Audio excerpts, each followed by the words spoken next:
রাগ করে প্রেমিকের সাথে যোগাযোগ বন্ধ করে দিতে চায় প্রেমিকা, কিন্তু প্রেমিকাকে ছাড়া জীবন যেন অচল হয়ে যাবে প্রেমিকের। আর তাই তো প্রকাশ্য দিবালোকে জনবহুল ও ব্যস্ত ট্রেন স্টেশনেই প্রেমিকার পায়ে লুটিয়ে পড়লেন এক প্রেমিক। এখানেই শেষ নয় ঘটনা। মাফ না করলে প্রেমিকার পাও ছাড়বে না ওই নাছোড়বান্দা যুবক। তাই প্রেমিকার পা জড়িয়ে শুয়ে থাকে সে।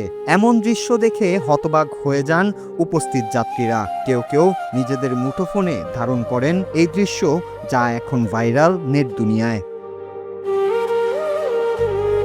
স্টেশনের একটি প্ল্যাটফর্মে দাঁড়িয়ে রয়েছেন এক তরুণী। তার মুখ ওড়নায় ঢাকা। ঠিক তার পায়ের কাছে শুয়ে এক যুবক। দু হাতে করে জাপটে ধরে রেখেছেন তরুণীর ডান পা। অনেক চেষ্টা করেও ছাড়াতে পারছেন না সেই তরুণী। পা সরিয়ে নিলেও আবার যুবক তার পা জড়িয়ে ধরছেন। এরপর নিরুপায় হয়েই চুপ করে দাঁড়িয়ে থাকেন ওই তরুণী। তাদের দেখে যাত্রীদের ভিড় জমে যায়। অনেকেই দাঁড়িয়ে অবাক হয়ে দেখছিলেন এই দৃশ্য। স্থানীয় গণমাধ্যমের সূত্রে জানা যায়, সম্প্রতি এই ঘটনাটি ঘটেছে ভারতের মুম্বাই শহরে।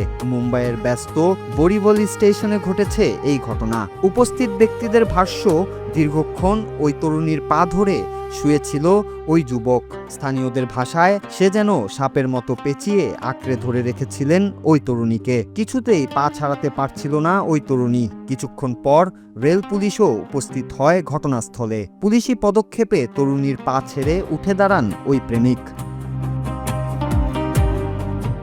ভিডিওটি সোশ্যাল মিডিয়ায় ছড়িয়ে পড়তেই শুরু হয়েছে তুমুল আলোচনা। অনেকেই বলছেন, সত্যিকারের ভালোবাসায় কোনো ইগো বা আত্মসম্মানের জায়গা থাকে না। হারানোর ভয় মানুষকে এমনই মরিয়া করে তোলে। আবার একাংশের মতে, ভালোবাসার মানুষকে মানানোর চেষ্টা করা ঠিক আছে, কিন্তু প্রকাশ্য স্থানে এভাবে পায়ের কাছে লুটিয়ে পড়া কতটা ঠিক? ভালোবাসা কখনো কখনো মানুষকে এমন কিছু করতে বাধ্য করে যা সাধারণ যুক্তির বাইরে। তবে মান অভিমান ভাঙানোর এই পদ্ধতিকে আপনি কিভাবে দেখছেন? এটি কি শুধুই গভীর প্রেম, নাকি নিছক আবেগতাড়িত পাগলামি? Noor Raju, Bangla TV news desk.